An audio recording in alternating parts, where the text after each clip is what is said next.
aqui liberar, né? Pronto. Antes da gente começar propriamente nosso conteúdo de hoje, eu queria fazer 2 avisos, tá certo? O primeiro é um convite, vou deixar aqui no chat para vocês o nome dessa página do Instagram, é o Laurbis. Como vocês sabem, né, eu também trabalho na UFCA, e lá na UFCA a gente tem esse grupo de pesquisa, é o Laboratório, né, de Estudos Urbanos sobre Sustentabilidade aqui no Cariri. Tem professor da URCA, tem professor da UFCA, da Leão, e a gente vai promover um evento na próxima quarta-feira, né, dia 9, às 6h30 da noite. Vocês vão ver bem direitinho lá nessa página aí do Instagram, do Laurbis, como que faz para participar. Pessoal que já pagou direito urbanístico, sustentabilidade, direito ambiental, eu sugiro muito que faça o esforço, né, de estar presente virtualmente, porque a gente está trazendo uma pessoa de grande nome, né, a Hermínia Maricato. Para quem não conhece, é uma professora da USP, arquiteta, urbanista, que trabalha com direito urbanístico no Brasil há muito tempo, né? Ela tem o mesmo peso, talvez, a mesma importância da Raquel Ronick, e ela vem para tratar de um tema que todos nós, SASC, eu sei que vocês só pagam depois do 5º, mas é porque, como é uma disciplina optativa, tem pessoas aqui que são do 10º e tal, né? São de outros semestres. E aí eu deixo o convite também para vocês que ainda não estão pagando, de repente, sustentabilidade, mas ela vem para falar sobre o direito à cidade em tempos de pandemia. Então, é um tema muito plural, né?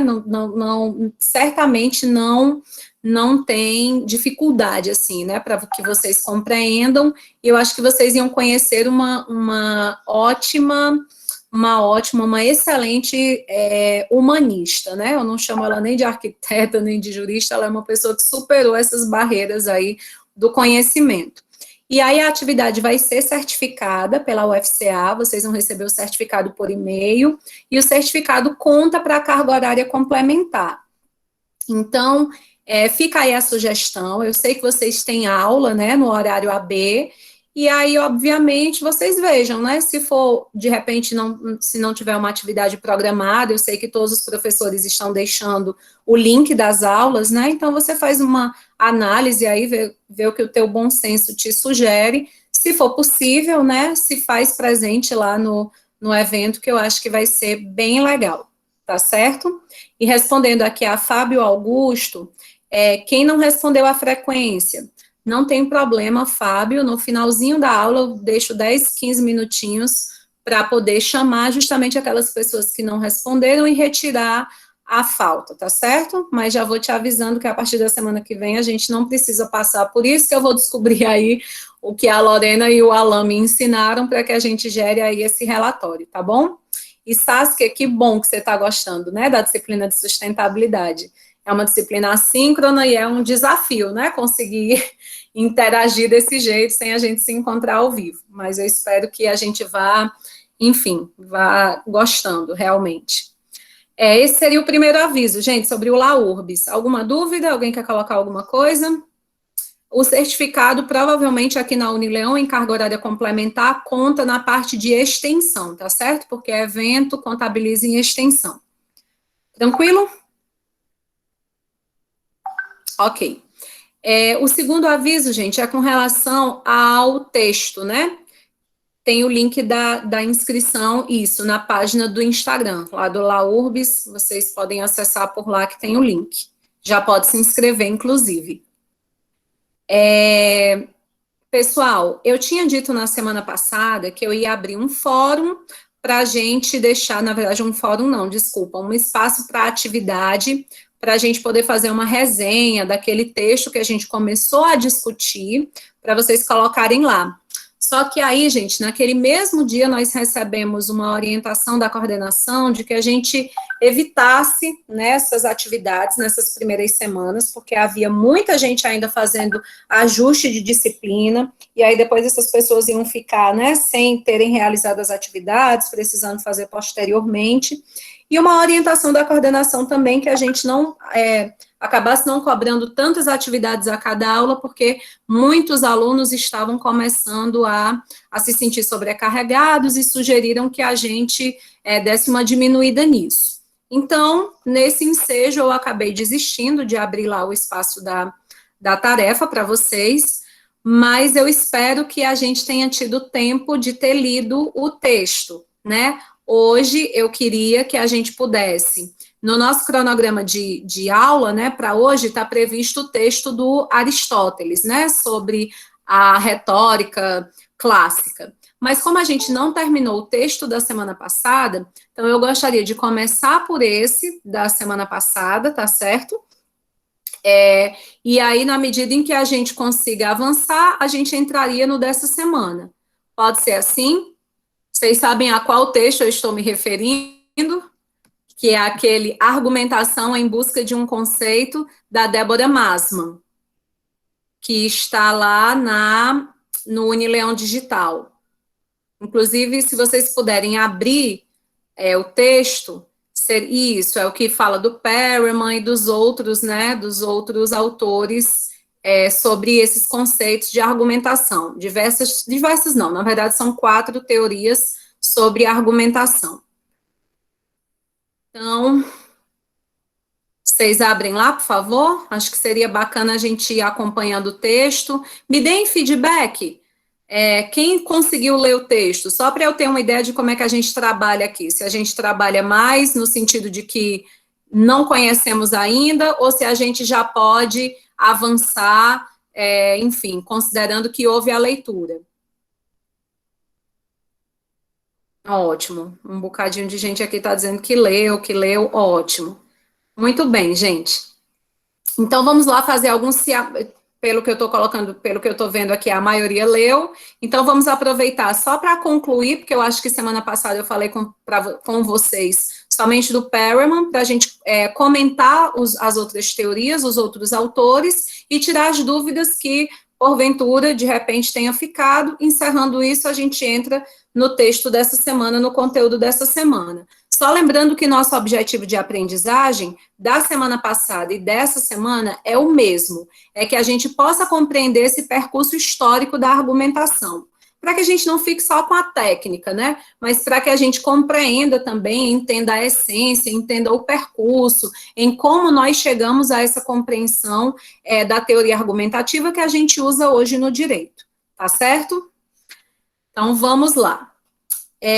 Inclusive, gente, a Débora Masman, ela tem outros trabalhos muito bacanas. Tem um sobre homoafetividade no discurso jurídico, que eu acho que é bem legal, mulher e vulnerabilidade no direito brasileiro, retórica e argumentação, né, nos sentidos da biculturalidade. Se você colocar o nome dela no Google, na plataforma Cielo, no Google Acadêmico, ele vai te levar ao currículo Lattes, ou mesmo a páginas que a citam, e vocês têm acesso a esses trabalhos. E é bem legal, né? Ela trabalha com linguística e ela, como professora lá da Universidade Federal de Alagoas, ela trabalha com essa questão da análise de discurso, da retórica e da argumentação, e muitas vezes ela linka isso com a atividade jurídica, né? Então, por exemplo, nessa questão de direito das mulheres, acho bem legal, né, que ela coloca que o ordenamento, ele foi se transformando, ele foi tentando se modernizar para garantir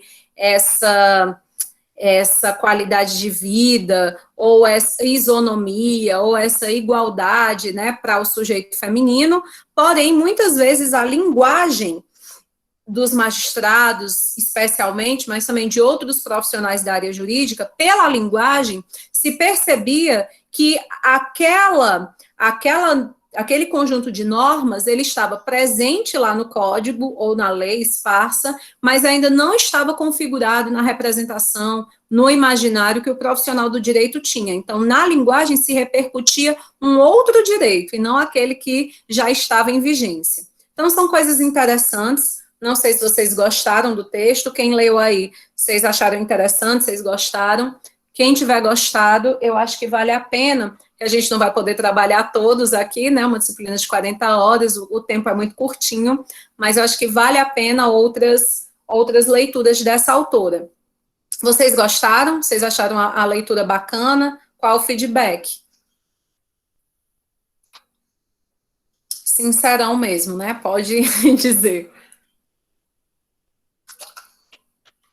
Fábio está dizendo que gostou. Não é uma linguagem, assim, às vezes tão acessível, né? Enfim, é um artigo científico, mas eu acho que ela resume muito bem, em poucas páginas, essa construção histórica que a gente está tentando fazer aqui. Então, achei complicado da metade para frente, pronto, vamos tentar descomplicar hoje, né? Comentando tópico por tópico, e Saskia está dizendo que ele é bem robusto, né? É isso mesmo. Então, a ideia era exatamente essa. Pois vamos lá, gente. Por favor, não achem que estão me interrompendo, tá bom? Eu estou aqui, eu estou seguindo aqui o texto, estou com ele aberto.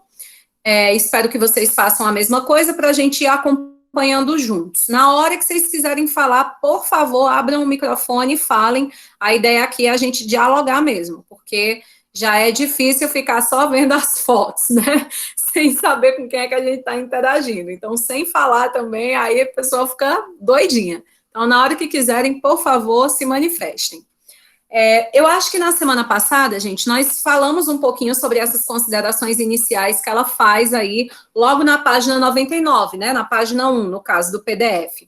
Que é essa questão de que nós não podemos considerar que o estudo da argumentação e da retórica, ele só surgiu depois de metade do século XX, ou que, enfim, ou que somente no século XX ganhou importância. Isso seria falso, né? Isso seria equivocado. Por quê?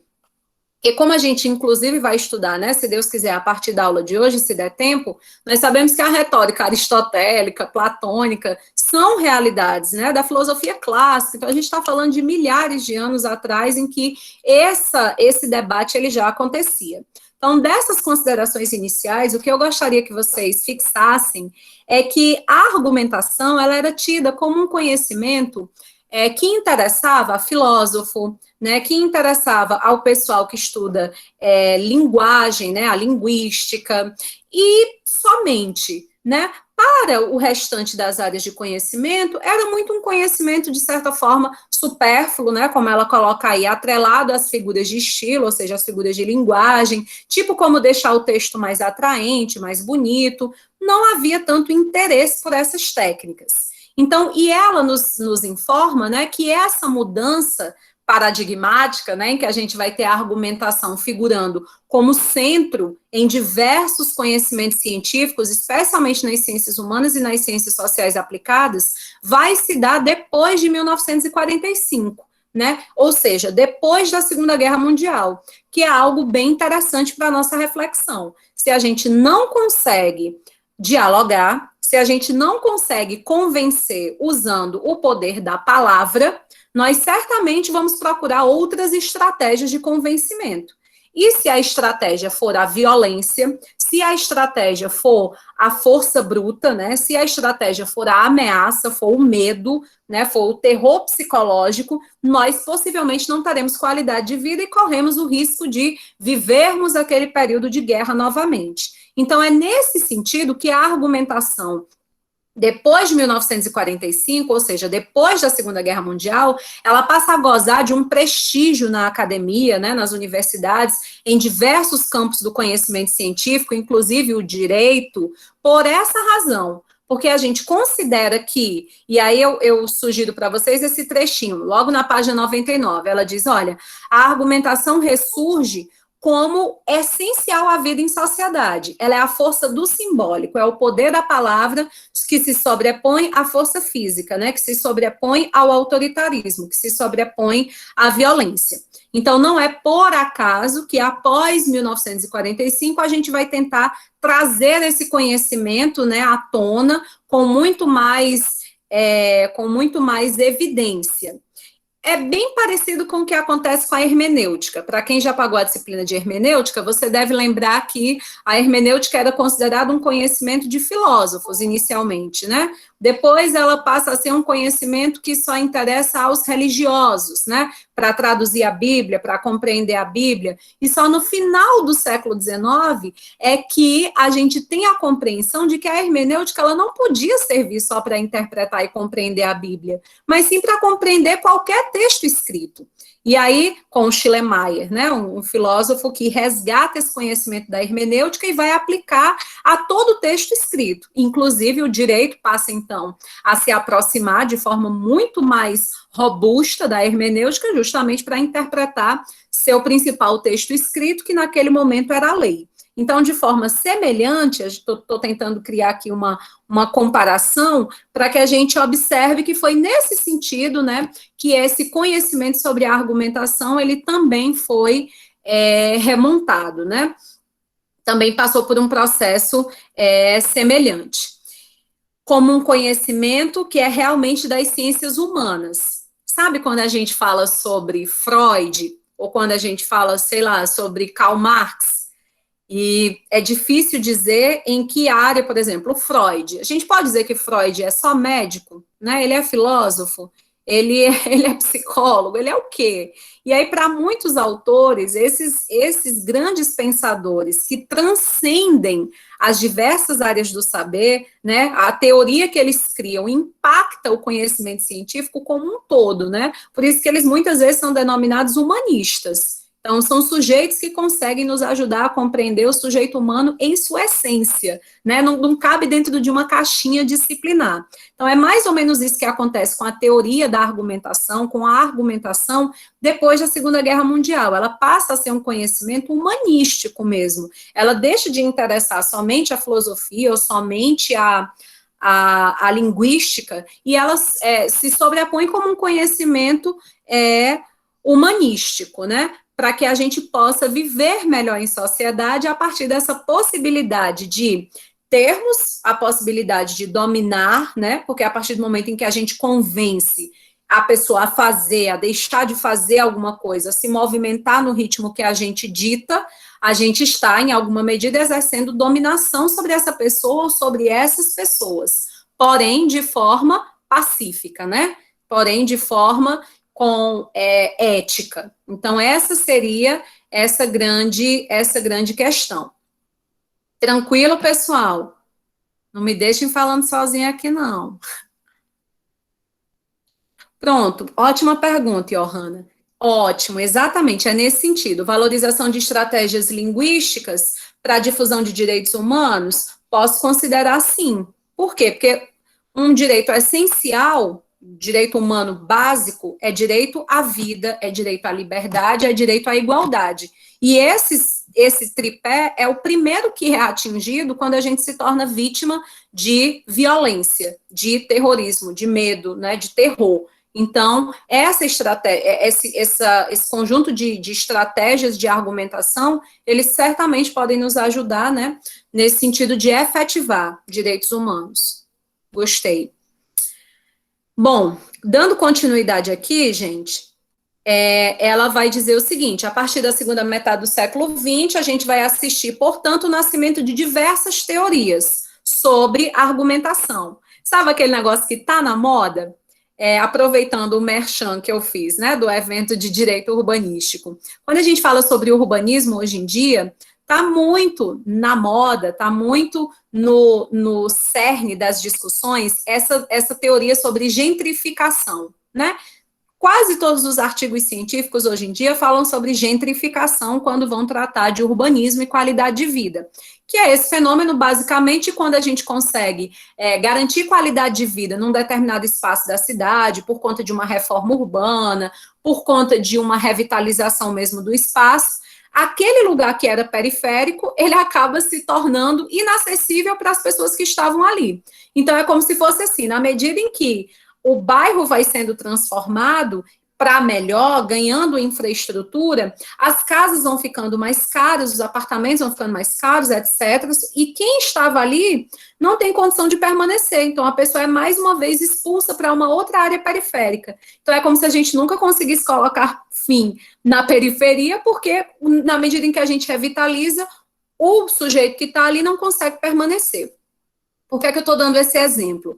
Porque falar sobre gentrificação hoje é algo que é modismo, que você joga no Cielo, no Google Acadêmico, que vem uma porrada de artigo, um monte de gente se interessando sobre isso. não só do direito, mas os arquitetos, os engenheiros, os sociólogos, os psicólogos, porque isso tem impacto em todas essas ciências. Então, vamos encarar dessa forma o meados do século XX e final do século XX. Um monte de gente, né, tendo passado pelo trauma da guerra, tendo passado pelos impactos desse prejuízo da falta de adesão por meio de um discurso de palavra, de poder de palavra, que foram submetidos ao poder da violência. Então, agora, um monte de gente pensando em teorias para que a gente possa melhorar nossa argumentação. Por que é que eu estou dizendo isso? Porque a autora vai eleger aqui alguns dos principais teóricos, e aí a gente vai comentar agora cada um deles de forma mais específica, porque não deu tempo de fazer isso na semana passada, e a gente vai comentar aqui sabendo o seguinte, que não estão todas as teorias sobre argumentação nesse curto texto, por óbvio, né, por evidente, por certo, e olha só, estou dizendo isso numa linguagem oral, né, porque eu quero a adesão de vocês, quero que vocês acreditem no que eu estou dizendo. Num texto escrito, principalmente científico, acadêmico, esse negócio de é claro, é óbvio, é evidente, já não cabe, né? Porque na ciência tudo pode ser objeto de dúvida, de crítica, de reflexão. Então, fiquem sempre atentos à própria linguagem, né, que a gente vai utilizar aqui na disciplina.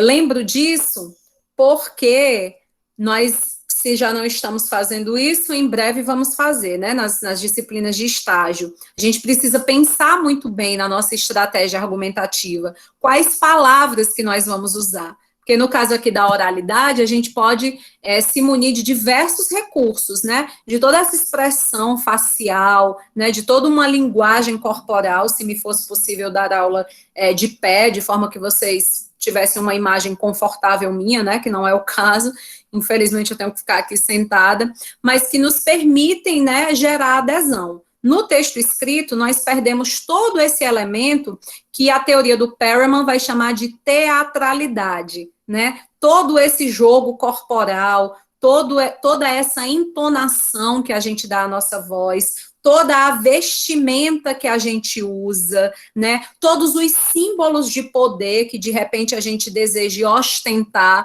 para garantir uma maior adesão. Na linguagem escrita, a gente perde tudo isso. Então, a gente fica com o quê? Com as nossas palavras. Então, é extremamente importante uma escolha adequada de palavras para gerar adesão do auditório. Dava esse exemplo no horário AB, para a turma que também é de argumentação, para 322, sobre quando, por exemplo, a gente usa a seguinte expressão, né, a gente é defesa, a gente está trabalhando pelo ganho desse cliente e a gente se refere a ele dizendo assim, a parte alega que no dia tal, gente, alegar, será que é o melhor verbo para a gente utilizar para gerar convencimento?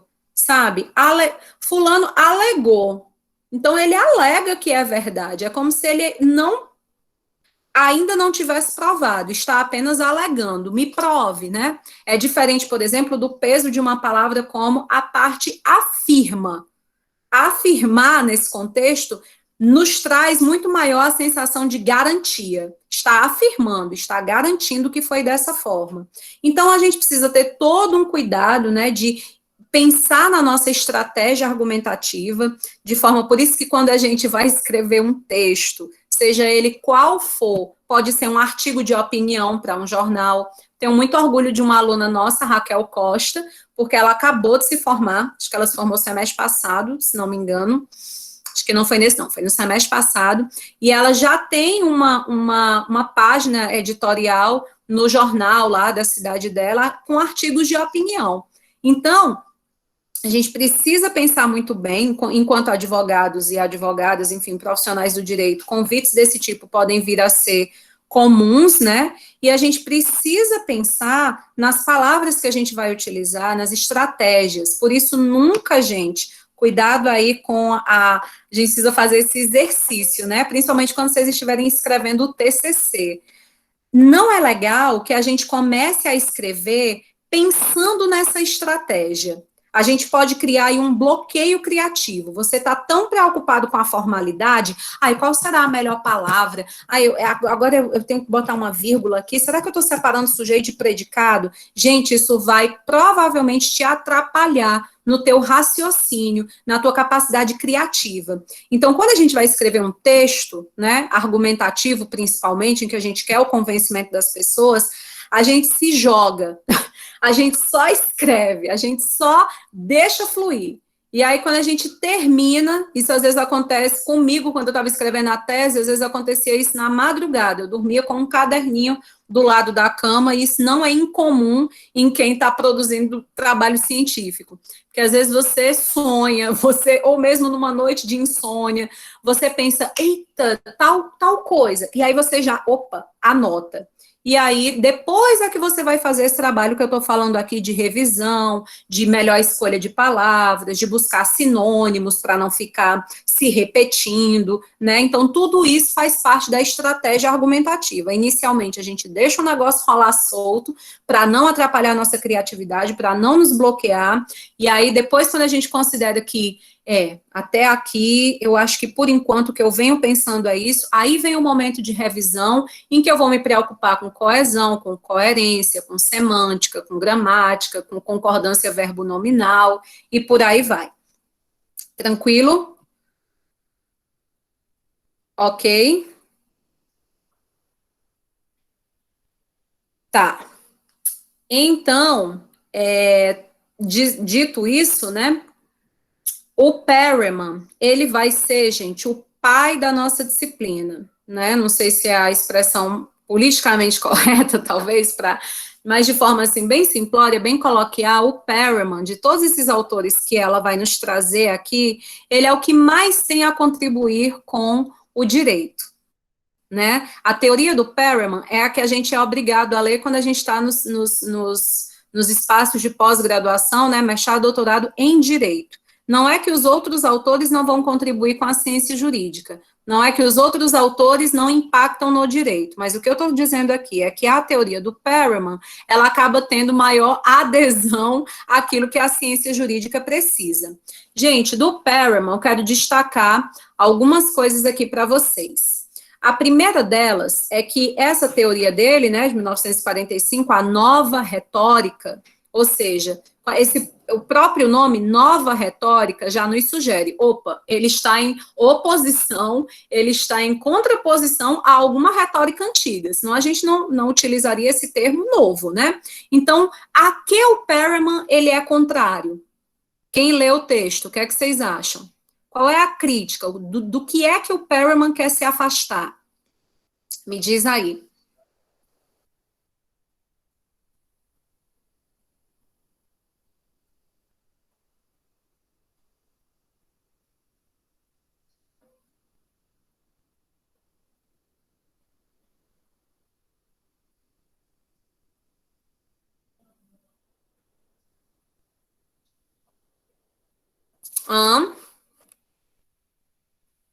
Pessoal que lê o texto. Boa, Moisés. Tradição cartesiana. Boa, Júlio. A concepção cartesiana. Que concepção cartesiana é essa, gente? Usa aí o áudio, meu povo. Não paga, não. Bora. Bora conversar.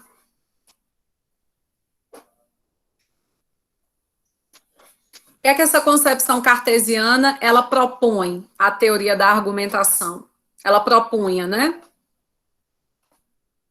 Falando nisso, está erradicada? Obviamente que não, né? A gente só tem agora uma teoria que goza de maior prestígio, né? Que é mais utilizada, mas obviamente essa concepção cartesiana ainda existe, só não é a que tem maior vigência. Ninguém? Tá bom.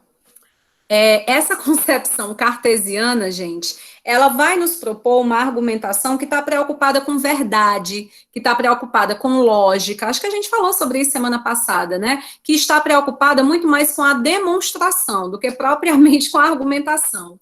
Então, está bem na linha do cartesianismo. Se vocês lembrarem da disciplina de filosofia, o que é que o paradigma cartesiano propunha? Propunha uma ciência neutra, propunha uma ciência pautada na objetividade, propunha uma ciência pautada na linearidade, propunha uma ciência pautada na disciplinaridade, ou seja, a gente precisa garantir que o sujeito o cientista, ele não está sendo influenciado por nenhuma pré-noção, por nenhum preconceito, ele não pode estudar mais do que 2 conhecimentos, né, ao mesmo tempo, porque isso atrapalha. Ele precisa trabalhar de forma técnica, lógico-matemática.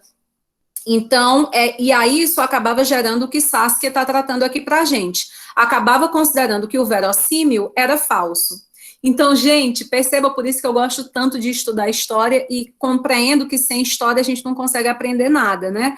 Por que será que o Perelman teve essa ideia genial de dizer, cara, esse tipo de argumentação, ela não vai nos fazer avançar, né? Ela não é a mais adequada. É porque, gente, toda aquela Segunda Guerra Mundial, né, que impactou todos os países da Europa, praticamente, ela é baseada, ela é feita, ela é executada por sujeitos que são cientistas. Quem foi que construiu câmara de gás? Não foram engenheiros? Não foram técnicos, né? Quem foi que assassinou diversos bebês, crianças, adultos, adolescentes, idosos, com experimentos científicos bizarros? Não foram médicos? Não foram enfermeiros? Né? Quem foi que pensou toda uma política estrategista, né? Inclusive se utilizando de linguagem, de uma propaganda que induzia as pessoas ao preconceito? Não foram pessoas que tinham formação técnico-científica para isso?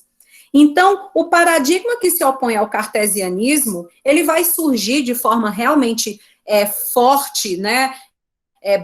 Robusta na produção científica do século XX, depois da Segunda Guerra. Exatamente dizendo, olha, a gente não quer viver um outro conflito daquele, a gente não quer aquela carnificina de novo, e se a gente não quer, a gente precisa de um novo tipo de ciência.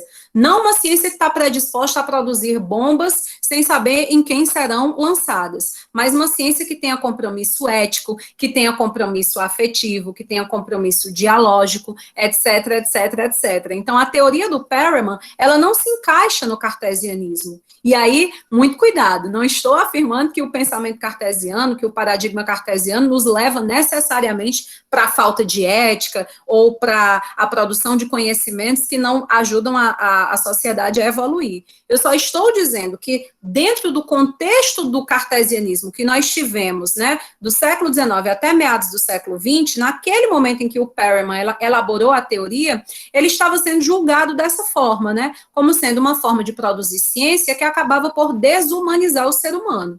Então, essa contribuição do Perelman, ela está dentro de um outro paradigma, né, holístico. E veja bem, gente, se eu tenho a verdade, se a minha busca na argumentação é por provar o que é verdadeiro, e quem não concorda comigo necessariamente está com a mentira, está com a falsidade, como é que a gente pode se dar bem? Como é que a gente pode se unir? Como é que a gente pode ter respeito um pelo outro? Se eu estou mentindo e você está falando a verdade ou vice-versa. Então, quando a gente compreende que, na verdade, a busca não é, olha aí, o pleonasmo, né, pela verdade, aí a gente tem condição, inclusive, de nos contrariarmos, de nos contradizermos, sem necessariamente entrarmos em conflito. Então, é mais uma importância aí da teoria do Perelman, quando ele reconhece que a gente não deve buscar a verdade, né? considerar que aquilo que não é lógico, matemático, técnico é falso, mas sim a gente buscar essa verossimilhança, aquilo que é possível, né? Porque isso nos promove até um diálogo mais tranquilo. Veja que é uma sociedade, é um cara que sobrevive, que está ali no período pós-guerra. Então a gente está buscando harmonizar interesses, a gente está tentando jogar água na fervura. Não sei se vocês estão concordando comigo ou não, mas acredito que o diálogo se torna mais tranquilo a partir do momento em que a gente se reconhece como iguais. Então, a tua fala é tão importante quanto a minha, e que mesmo que a gente não concorde, não significa que você está falando algo que é falso, que é mentiroso, e vice-versa. Então, a gente consegue ter um diálogo muito mais harmonioso. Então, a teoria do Perelman vem nos contribuir com isto, tá certo? Então, dispensando, estou aqui na página 3, dispensando a noção de verdade e tomando referência na verossimilhança. E aí a gente vai chamar isso de nova retórica. E você está entendendo por que ela é nova? É porque ela se opõe a essa retórica cartesiana, né, que era extremamente formal e que estava ligada a essa ideia de verdade, né, de demonstração. Então, a gente não vai estar ligado aqui na lógica do Perelman à ideia de demonstração, né? Verdadeiramente, me permitam aqui a expressão, a gente vai estar preocupado com a argumentação, que ao contrário da verdade, né, que tem esse caráter imutável, universal, a argumentação, a verossimilhança, ela é flexível, ela é dinâmica, ela é suscetível à mudança, dependendo do auditório, a gente pode considerar que é verdadeiro ou não. Então, o mais importante dentro da teoria do Perelman, portanto, é que a gente consiga gerar a adesão dos espíritos. É essa ideia de um contrato intelectual. Ficou bem claro para vocês, gente, essa ideia do contrato intelectual do Perelman, como se a gente firmasse um contrato, né, em que eu tenho por obrigação te convencer e você tem por obrigação se esforçar para compreender essa minha argumentação, para aderi-la ou não. Então, e isso a gente falou também semana passada, nesse contexto, o Perelman não deixa de levar em consideração os elementos psicológicos e os elementos sociais. Eles são de profunda importância. Então, eu devo me preocupar com idade, gênero, interesses político-partidários, etc., para conseguir a adesão do meu auditório, né? Uma coisa que é fundamental aqui na fala do Perelman é essa preocupação de que aquele que é o orador, ele precisa estar o tempo todo preocupado com o seu auditório, para que ele tenha uma postura discursiva que seja capaz de gerar essa adesão. E aí, nisso, o Perelman se aproxima muito de Aristóteles, né? Que já trazia lá na sua filosofia clássica, na sua né, na teoria argumentativa clássica, a ideia desse tripé, né? De que a gente teria o ethos, esse enunciador, esse orador, o paphos, a paixão, ou seja, o auditório, o que é que move o auditório, o que é que agrada o auditório, e o logos, que é o discurso, ou seja, essa estrutura racional que é capaz de organizar tudo para gerar a adesão.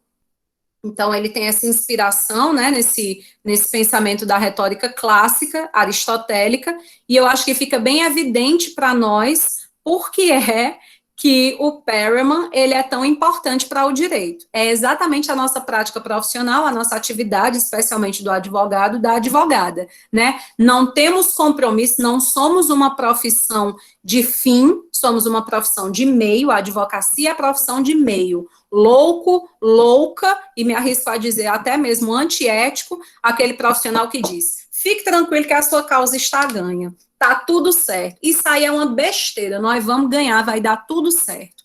Cuidado com o otimismo, né? Às vezes o otimismo está cheio de boa vontade, mas a nossa profissão é uma profissão de meio. Qual é a promessa que a gente pode fazer? Vou me esforçar para garantir a adesão do magistrado, né? Vou me esforçar para trazer a melhor tese. O que é a tese, né, que a gente vai desenvolver na nossa petição inicial? É o raciocínio, é o discurso que a gente vai elaborar para conseguir a adesão do magistrado ao pedido do nosso cliente, aos pedidos, talvez, né, do nosso cliente. Então, Por isso que Perelman se encaixa tão bem na nossa ciência, e essas outras teorias que a gente vai estudar daqui para frente, elas acabam tendo um menor impacto na nossa ciência. É porque Perelman nos ajuda a compreender que não somos uma atividade de fim, mas sim de meio, nos ajuda a perceber que a gente não precisa ter essa preocupação lógico-matemática com busca da verdade, mas sim do que é verossímil, e porque ele nos ajuda a perceber que a nossa maior preocupação tem que ser com o convencimento.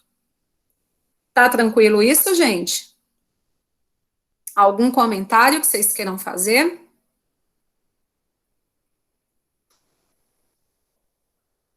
Tá bom. Ok. Então, vamos continuar aí o texto e para o segundo, os dois teóricos, né, aqui da argumentação na língua. O Anscombe e o Ducrot. Estou falando em português porque não quero me arriscar aí a fazer uma pronúncia inadequada. Gente, esses aqui, eu usei esse mesmo exemplo no horário AB com a outra turma. Essa teoria, ela nos traz o básico. Às vezes a gente lê assim à primeira vista e tem uma pequena dificuldade de compreensão, mas é só você parar para pensar o seguinte, dei esse mesmo exemplo lá no horário AB, né, dizendo que sou pobre enxerida e sou mesmo, com muito orgulho, e quando tive a oportunidade de ir para Coimbra, para fazer coleta de dados da minha pesquisa do doutorado e tal, quando eu estava lá, eu descobri que eu conseguia chegar em Paris por 10 euros, porque as passagens de avião eram muito baratas, e aí, obviamente, eu não pensei duas vezes, me taquei dentro de um avião e, quando menos esperei, estava lá, sem saber falar nem bonjour. Triste, situação lamentável na vida do ser humano. Não tem coisa pior do que você estar no espaço, eu nunca tinha passado por essa experiência, em que você não consegue se comunicar, pelo simples fato de que você não domina a língua. Aquela linguagem, ela é absolutamente estranha. Era igual a gente está tendo uma aula agora com o próprio Perelman, mas a gente não conseguir compreender porque a gente não domina aquele idioma. Então, gente, quando vocês forem aqui para essa segunda teoria, né, a teoria da argumentação na língua do Ducrot, vocês lembrem que ele vai dizer o seguinte, tá, beleza, a retórica ela é muito importante, enquanto essa arte de falar bem, né, essas técnicas e essas figuras de linguagem, para a gente conseguir uma melhor adesão do auditório, elas são muito importantes, elas são maravilhosas. Mas a gente não pode esquecer que a argumentação, ela é constituída pela própria língua. Ela é constituída pela estrutura linguística daquele idioma. Então, ele trabalha com a hipótese de que a argumentação ela está inscrita estruturalmente na língua, né? Esses encadeamentos do discurso, eles são essa nossa própria atividade de comunicação, quer quando estamos falando, quer quando estamos escrevendo. E aí, ele vai dizer o seguinte, né? Eles vão dizer o seguinte, que são estruturas que podem provocar sentido nessa provocação do que a gente fala. A partir do momento em que a gente fala, em que a gente usa a língua, ele já considera que a gente está trabalhando com argumentação, a gente já está utilizando da argumentação. E aí basta você perceber que realmente quando a gente fala, quando a gente afirma algo, quando a gente tem um diálogo, o mínimo que a gente espera é ser compreendido, né, e respeitado pela outra parte dessa estrutura dialógica que está conosco. Então, o bacana dessa teoria, né, digamos assim, é que, na perspectiva linguística, a atividade argumentativa, ela coexiste com a fala. Ao falar, a gente já está argumentando. E uma outra coisa interessante é que esse estudo normativo, né, que se dava para tentar entender técnicas, né, e teorias sobre essa arte de falar bem, acaba também trazendo importância para o estudo da própria linguagem, que eu acho que a gente conversou um pouco sobre isso semana passada, né, quando a gente falava da importância da coesão, da coerência nos nossos textos, né, do uso correto da gramática, enfim. E por aí vai. Esse exemplo que eu dei, né, logo que a gente iniciou a aula sobre as palavras mais adequadas que podem gerar a adesão do auditório. Então, tudo isso se revela também em grau de importância, né, para a atividade da argumentação. Tá tranquilo, gente, até aqui? Vocês também compreenderam dessa forma quando vocês leram o texto? Beleza. Então, quando a gente estabelece essa relação entre argumentação e sentido, a gente vai levar em consideração especialmente a esfera linguística. Então, é por isso, gente, que essa teoria aqui não é que ela não interessa ao direito, mas ela interessa muito mais a essas pessoas que trabalham com linguística, né? Que trabalham com semântica, que trabalham com a estrutura mais técnica da linguagem. A grande preocupação talvez não seja tanto esse convencimento, né? Mas esses elementos formais, digamos assim, que permitem a construção de um discurso, né, que pode gerar essa argumentação. Então, eu acho que ela vai aprofundar isso, né, em vários exemplos, em algumas outras, e aí eu acho que quem paga estágio, talvez existam aqui alunos que já estão no sexto, no sétimo, né, no oitavo, no nono, no 10º semestre, já passaram pela experiência. Normalmente os professores de vocês disponibilizam, né, aquelas expressões que devem ser utilizadas para gerar coesão, coerência no texto, né, o último parágrafo, desta maneira, né, pelo exposto, a partir do explicitado, né, a gente juntar as expressões com um logo, né, a gente trazer os todavia, no entanto, então, criar esses elementos conectivos dentro da linguagem que vão favorecer, que vão nos ajudar, né, com essa estrutura argumentativa. Então, eu acho que se vocês têm alguma questão mais que vocês queiram acrescentar, que eu estou passando aqui, gente, de repente, antes da nossa AV1, né, vocês vão dar uma revisada nessas aulas, às vezes a gente lê o texto, e eu sei bem como é que a gente estudante pelo menos eu sou assim, muitas vezes, a gente fica, nossa, é tanta coisa que tem nesse texto, no que será que a professora vai focar no momento da avaliação? O que será que é o mais importante aqui para mim, enquanto profissional da área jurídica? Então, nesses comentários que eu estou fazendo aqui com vocês, eu estou tentando responder justamente a essa pergunta, né? O enfoque maior que a gente deve dar para essa compreensão, né? A que a gente deve se dedicar mais na leitura do trabalho. Mas existem diversas outras informações. Se vocês quiserem que eu comente, quiser tirar alguma dúvida, aí a gente faz isso agora. Temos algum comentário, alguma coisa?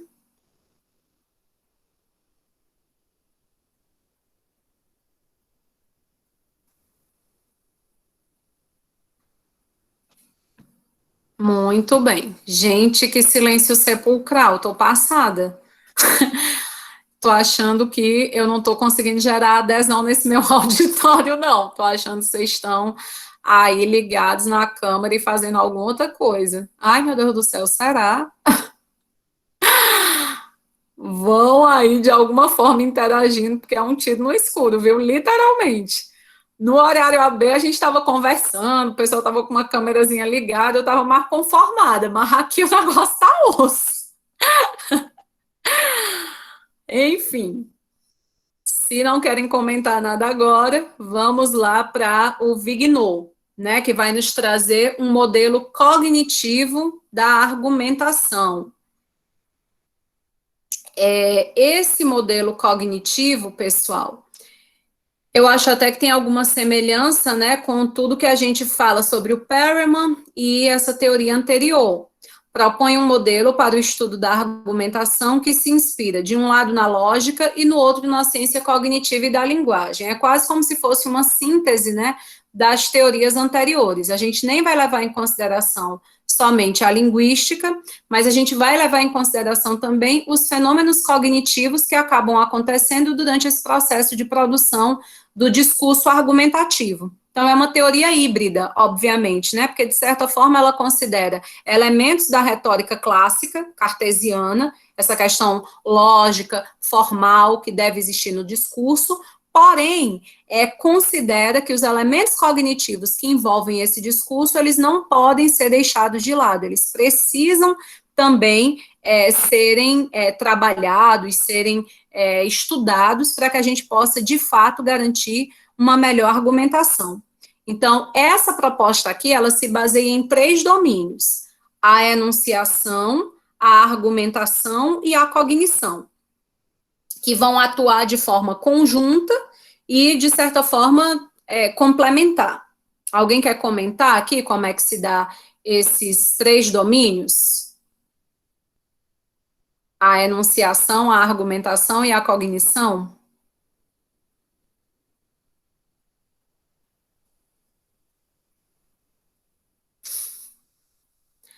Gente, vocês têm certeza que vocês leram? Estão certos disso? O que é a argumentação que a gente viu na aula da semana passada? Eu não lembro se semana passada vocês estavam calados assim, não. Eu tenho para mim que semana passada estava melhorzinho. Tinha gente conversando comigo. Ou eu sonhei. Agora eu fiquei até confusa. A gente falou, penso eu, né, pelo que eu lembro, que a argumentação é um discurso que tem por objetivo gerar o convencimento. Então, a gente vai se preocupar com tudo que possa gerar essa adesão, esse convencimento no meu auditório. Para isso, eu vou enunciar, ou seja, apresentar essa minha teoria. Apresentada, aí vem o momento de eu começar a desenvolver argumentos, construir um discurso que faça, né, com que essa minha teoria, essa minha enunciação, ela goze de prestígio, de adesão do meu auditório. E para isso, eu preciso me utilizar de um discurso lógico-racional, ou seja, cognoscível, capaz de ser compreendido. Então, os 3 elementos que ele ressalta, a enunciação, a argumentação e a cognição, aconteceriam mais ou menos nesse sentido aqui que eu estou explicando para vocês. Vou ler aqui, tranquilo? É isso mesmo? Digam que sim ou que não no chat, gente, para eu saber se é possível continuar. Tranquilo, né? Ok. Então, a gente tem aí uma enunciação, e isso lembra demais, gente, aquilo que a gente faz na nossa petição inicial. A estrutura não é dos fatos, e aí do direito e o pedido. A gente não tem, inclusive, uma estrutura hierárquica nos nossos argumentos, para o pessoal que já peticiona no estágio, né, que já tem mais prática com isso. Vocês devem lembrar, e eu acho que o professor ou os professores devem orientar nesse sentido, na hora que a gente está lá do direito, ou seja, na fase de argumentação, a fase dos fatos, ela corresponderia a essa enunciação, a esse momento em que a gente está apresentando a nossa tese, né, construindo a base sobre a qual a gente vai desenvolver os argumentos para que o sujeito concorde com a gente. Então, quando a gente vai para a argumentação, que é basicamente lá no direito, o ideal, o mais técnico, né, assim, a Leda Correia sugere, que é a autora que a gente vai trabalhar semana que vem, né, Argumentação em Direito, o livro dela, ela diz, olha, é muito bacana que a gente construa uma ordem hierárquica nesses argumentos, começando pela lei, depois indo para a doutrina, e ao final apresentando a jurisprudência.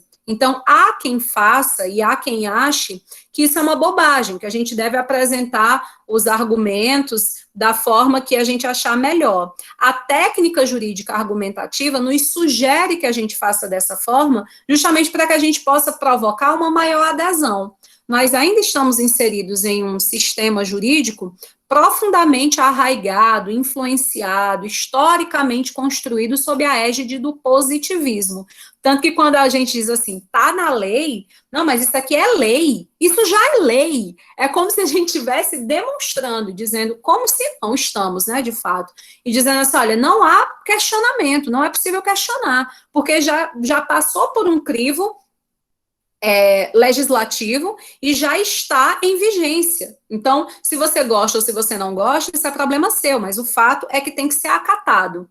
Então, essa herança positivista, né, histórica, que nos faz valorizar muito a letra de lei, faz com que esse argumento, portanto, deva ser o primeiro a ser apresentado quando a gente está lá no momento de uma petição. Isso estou dizendo para vocês, segundo a Leda Correia, né, o Miguel Reale Júnior, autores que escrevem sobre argumentação jurídica, que nos dizem, olha, Na hora que você diz que está na lei, você já gera um impacto muito grande, de que, opa, então, provavelmente eu vou ter que concordar com isso.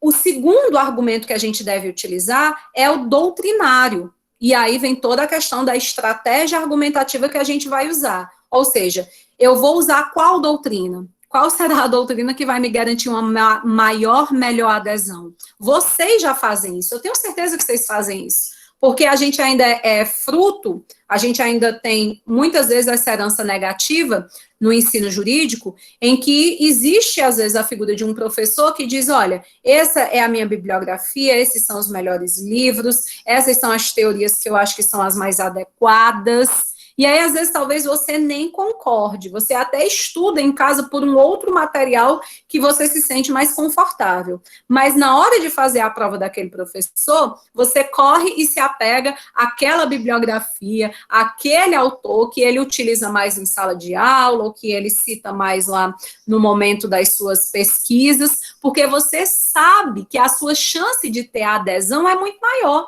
Se um professor fala na sala de aula que, sei lá, vou chutar aqui, né, que o Michel Temer é uma porcaria. Não sei como é que alguém estuda direito constitucional por aquele louco.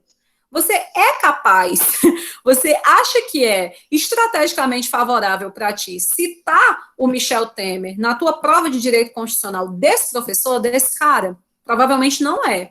Né? Então, a gente precisa pensar nisso também quando a gente está redigindo as nossas petições, e por isso que é tão importante conhecer o perfil do magistrado a que a gente está se direcionando, para saber se o cara tem um perfil mais positivista, pós-positivista, se ele está mais ligado a essas doutrinas tradicionais, conservadoras, ou a essas mais ligadas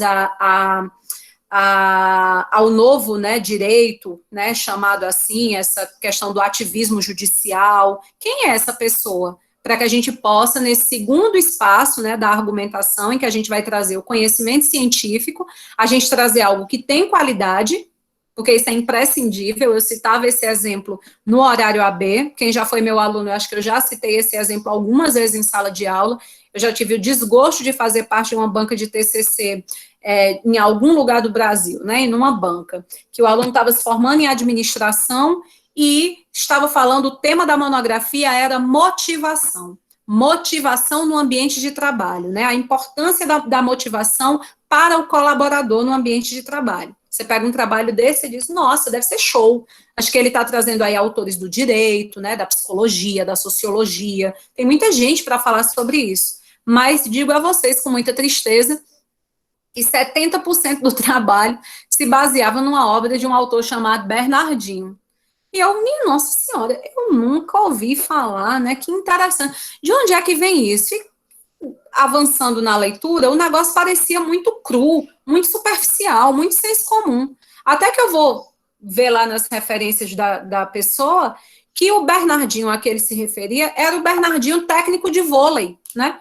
Da seleção brasileira, que tinha escrito um livro sobre motivação e que estava constando como aporte teórico para o TCC da pessoa. Então, isso é inadmissível, né? A gente precisa construir conhecimento científico a partir do conhecimento científico que já goza de prestígio, né, na academia, no ambiente acadêmico. Então, daqui a pouco, quando vocês forem escrever o TCC, vocês vão se preocupar com isso, né? Quem é a minha banca? Né? Quais são os autores que eu devo eleger? Eu acho tão engraçado quando eu vou para algumas bancas da Leão, porque o pessoal sabe que eu trabalho com sustentabilidade, que eu gosto da temática, que eu tenho um mestrado na área, etc e tal. E aí é muito engraçado, que às vezes quando a pessoa já sabe que eu vou fazer parte da banca, sempre tem algum trecho do trabalho conseguindo, de alguma forma, fazer um link com sustentabilidade. E eu acho isso muito interessante, porque é uma estratégia argumentativa, né? É um jeito de tentar conseguir uma adesão desse avaliador, para dizer assim, ixi, olha, priorizou aqui o conhecimento. Eita, massa. Eu tenho certeza que a gente pensa em tudo isso, né? Quando eu fui ser avaliada também nessas oportunidades, né, de especialização, de mestrado, de doutorado, obviamente que a gente cita, que a gente usa mais aqueles autores que o nosso orientador, que a nossa banca indica. Por quê? Porque, obviamente, a gente quer passar no negócio, a gente quer se sair bem, a gente quer ser, né, ter um trabalho que vai ser elogiado, etc. e tal. Então, a gente precisa pensar sobre tudo isso. E, por fim, a jurisprudência, né? Então, eu estou dizendo isso porque a gente fala muito em doutrina majoritária e minoritária, mas não é tão simples assim no campo argumentativo. Talvez você consiga gerar uma maior adesão no seu auditório quando você usa uma doutrina minoritária, porque aquele auditório ali é apegado à corrente minoritária. Então, toda essa pesquisa envolve o trabalho do advogado e da advogada principalmente. Por isso que eu fico indignada quando eu descubro que tem gente peticionando por R$ 50, por R$ 60, porque certamente das duas uma.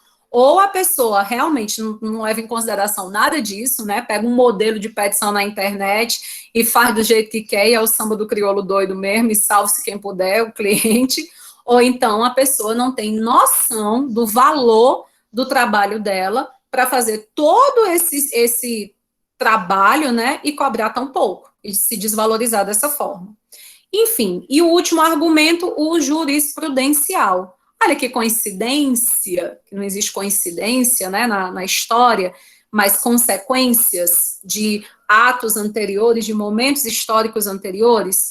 A nossa tradição bastante positivista nos faz valorizar muito mais a lei e a doutrina do que a jurisprudência, né? Essa questão de decisões, de jurisprudência está muito ligada ao common law, não é nosso sistema. Então, é por isso que, segundo esses autores que eu já citei para vocês, né, especialmente a Leda, a gente usa esse argumento ao final, porque é como se ele viesse só para a cereja do bolo, é o arremate aqui da minha argumentação. Eu acho que eu já consegui gerar adesão quando eu botei a lei e trouxe a doutrina. Então, eu vou só agora dar o golpe de misericórdia para provar que realmente isso aqui que eu estou colocando é digno de ser considerado válido. Então, estou dando esse exemplo para a gente pensar sobre essas três categorias, né, que essa teoria nos fala, né, quando a gente fala da enunciação, da argumentação e dessa cognição.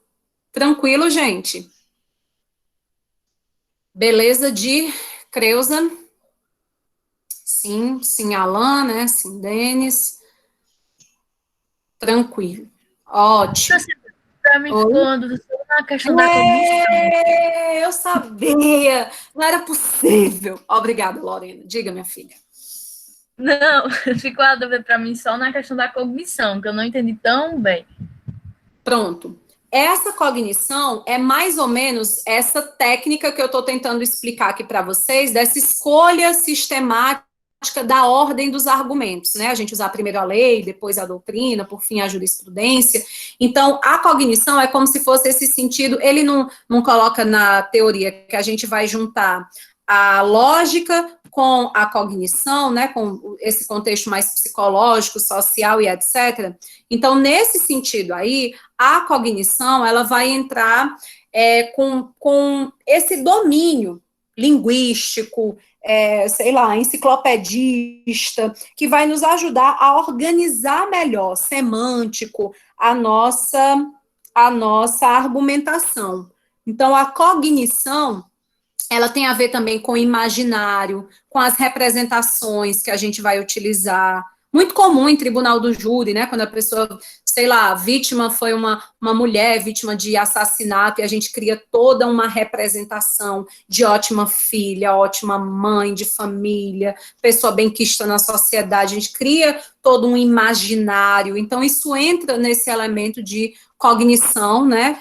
Que essa tentativa de elaborar um discurso que, ao mesmo tempo que é lógico, valoriza também os aspectos psicológicos e sociais e nos ajuda a convencer com base nos argumentos que nós escolhemos. Deu para entender? Melhor? Deu sim, deu, obrigada. Nada. Pronto, gente. Então, deixa eu ver aqui, seguindo o texto, se tem mais alguma coisa que eu gostaria de destacar para vocês. Essa citação aqui do Vigneault, na página 107, já no finalzinho da página. Não se pode imaginar a argumentação sem o discurso que a expressa e a sustenta, nem mesmo sem considerar o sujeito que a enuncia. Isso quer dizer que toda argumentação se caracterizará primeiramente através do tipo de argumento que o discurso expressa e em seguida se identificará diante daquele que a prova produz conforme tal ou tal circunstância histórica ou conjuntural. Por isso que é tão difícil essas aulas remotas, né? Por isso que a gente trabalha, vocês conseguiram compreender essa citação? Ele está dizendo que a gente tem que se preocupar, enquanto oradores, né, enquanto sujeitos que estão promovendo essa argumentação, não somente com o tipo de argumento, mas inclusive com a nossa própria postura, né, gente? Então, é interessante, vai gerar adesão do auditório, né, determinada vestimenta, determinada tonalidade de voz, né, determinado penteado, tudo isso pode impactar no resultado da tua argumentação. Daniel, assim que estiver faltando, daqui a pouquinho, ó, 21h43, daqui a 5 minutinhos, Péricles, muito obrigada, eu vou chamar justamente as pessoas que estão com falta para poder retificar. Então, o discurso e o sujeito, né, são extremamente necessários. Gente, isso aqui é basicamente, eu vou trocar em miúdos, até para a gente poder avançar um pouquinho mais, ver se a gente consegue concluir, é que não é como se ele estivesse dizendo o seguinte, se a gente trouxesse para a linguagem popular.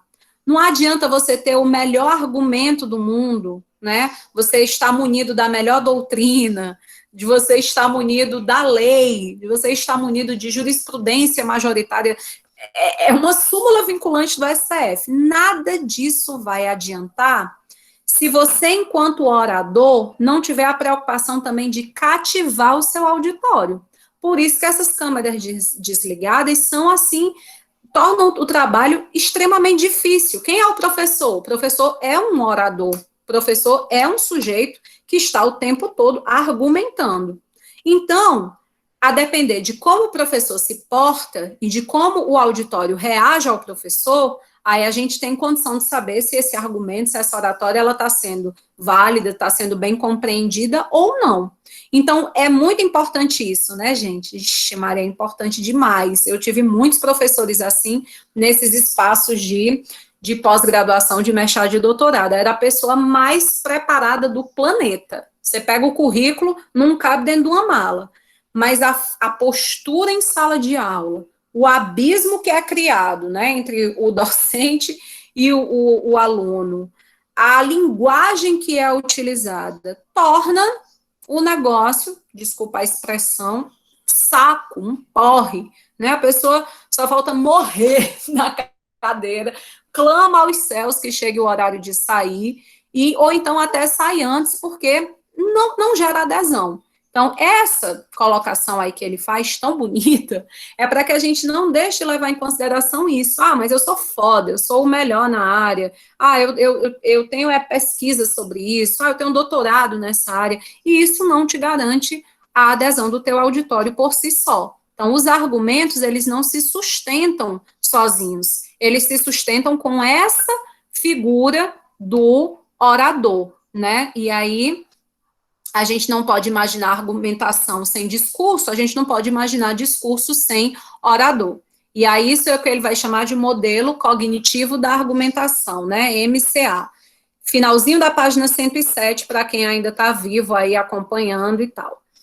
Que diz o seguinte: todo discurso é constituído por um conjunto de estratégias linguístico-cognitivas engendradas por um sujeito que age na língua e pela língua. É por isso que o elemento, né, da teatralidade, ele é fundamental. Então, você tem uma linguagem rebuscada, você tem conhecimento técnico-científico, você está aí com o que é majoritário para o direito, ótimo, mas como é que está a tua teatralidade? Como é que você age na língua? Como é que você age com a língua? E aí, no bom sentido, né? Porque essa expressão aqui, como é que você age com a língua e pela língua, poderia gerar inúmeras interpretações, mas eu estou me referindo aqui a essa questão argumentativa. Então, a forma como você fala, ela é atraente? O teu tom de voz, ele é adequado? Ou as pessoas fazem... Ou então diz, como foi que ela disse? Hein? Não estou entendendo. Né? A tua linguagem é adequada àquele auditório? Né? A cultura daquelas pessoas? a forma como você se porta, né? A maneira como você sorri, ou você fica sério o tempo todo, com cara carrancuda. Em outras palavras, essa teoria, né, o modelo cognitivo de argumentação, está levando em consideração tudo isso, gente. Iniciozinho da página 108, a gente vai construir, ó, essas estratégias são escolhas, né, referentes a processos, acontecimentos, imagens, que cada sujeito vai utilizar para construir o seu discurso. Então, a gente vai levar em consideração tudo isso. Essa teoria é bem importante para o direito, é bem legal, e ela vai nos dar o ganchinho, né, ou a oportunidade de discutir o nosso assunto da semana que vem, que é representação imaginário, criar representação para as pessoas. Então, aquela vítima, né, que você está representando lá no tribunal do júri, muitas vezes a gente tem que transformar aquela pessoa, que é um ser humano comum, normal, todos nós temos nossas falhas, nossos momentos de fraqueza, gente que não gosta da gente, mas a gente tem que transformar aquela pessoa num santo, numa santa, numa pessoa sem mácula. Muitas vezes a gente cria essa representação, e a depender de como a gente faz isso, da estratégia que a gente utiliza, nós conseguimos, e nós criamos um imaginário naquele corpo de júri, que as pessoas ficam tão indignadas que, se elas pudessem, né, elas condenariam até à morte o sujeito que está ali para ser julgado. Gente, o texto está todo esmiuçado para vocês. Eu queria muito que a gente tivesse conversado, né, que tivesse sido um espaço de diálogo, né, e não esse monólogo. Acho que o monólogo é muito chato. Mas eu vou contar que isso aconteça na semana que vem, tá certo? Por gentileza. Se está acontecendo alguma coisa na aula que vocês não estão gostando, alguma estratégia, né, de metodologia, vocês fiquem bem à vontade para falar por e-mail, por WhatsApp, por onde vocês quiserem, mas eu não quero esse negócio morto, não, porque é de lascar, ninguém merece, tá bom? Quem já respondeu a frequência no início, eu desejo uma ótima semana, tá certo? E a gente, se Deus quiser, se encontra terça-feira que vem. Beijo e boa noite. E quem levou falta no início, eu vou falar agora os nomes de quem tá com falta. Se você tiver aí, você só diz, tô aqui e eu retiro a tua falta. Já são 10 para as 10, né? Como a gente combinou no finalzinho da aula, fazer isso. Professora, qual é o texto da próxima aula? Só para eu olhar. Muito obrigada, Lorena, eu ia esquecer. Gente, o texto da próxima aula é um texto da Leda Correia, sobre retórica clássica, né? Ele está lá no nosso cronograma de ensino, no plano de ensino, etc e tal. Eu vou até deixar para vocês também no Unileão Digital para facilitar, mas é o capítulo 1 do livro da Leda Correia, Direito e Argumentação, que está lá na biblioteca virtual. Se o nome não for exatamente esse, se você tiver alguma dificuldade de localizar, é só você acessar aquele plano de aula para que você pegue direitinho a referência. Daniel, se Deus quiser, ainda posto hoje, sabe? Eu tô adorando não ter tarefa de casa para fazer também. Então, as minhas aulas terminam, eu espero só receber o link no e-mail, já mando para o YouTube, já deixo para vocês. Normalmente, até meia-noite, eu já disponibilizo no mesmo dia mesmo. Acredito que hoje será dessa mesma forma, viu? Vamos lá, quem foi que levou falta? Alexandra, tá aí? Arthur. Carlos Eduardo. Caroline. Opa, alguém tá falando, deixa eu ver aqui. Caroline tá presente, Carlos Eduardo. Ai, gente, alguém faz a caridade, já que a pessoa não pode falar no áudio, vai me dizendo aí, fulano tá, professora, porque é muito ruim ficar fechando e abrindo. Vou falando aqui para a senhora. Pronto, muito obrigada. Carlos Eduardo. Ele tá aí. Caroline. Caroline também. Pronto. Carlos Eduardo também está? Tá. E a Alexandra também, Oliveira. Já tirei a Alexandra também. Só está Arthur Herbert. Pronto. Cícero Luano. Cícero Nama. Cícero Tiago. Danila. Daniel. Cícero. Presente. Daniel ou David? Presente. Tá. Daniel. Luana. Daniel e quem? Cícera Naama, pronto. Davi Israel. Denis. Francisco Finício. Ele está presente. Denis está presente, já tirei a falta. Aqui, Francisco Finício. Pronto, já tirei a falta. Adilon. Elton. Iesa. Presente, professor. Francisco Finício. Ingrid. Aqui, Francisco Finício. Tá aqui. Não, já tirei, Francisco, pode deixar. Já estou aqui na Ingrid. Tá aqui, Ingrid? Jane Kelly. Aqui. Joaquim. José Marcos. José Rizomar. José Marcos, presente. Pronto. José Vieira. Júlio César. Presente, professor. Pronto. Lauro Raimundo. Lauro está Letícia- presente. Lauro está presente. Pronto, já tirei. Letícia Santana. Limeudo. Lívia. Maria Tainá. Maria Wérgila. Matheus Fernandes. Miguel. Nicole. Aqui, professora. Nicole. Estou aqui. Pronto. Pedro Lucas. Péricles. Presente, Rafael. professor. Péricles está? Sim, tá aqui. Pronto. Rafael da Silva. Rayane. Ricaele. Saskia. Presente. Tauane. Ricaele Duarte. Pronto, Ricaele, já tirei. Vinícius.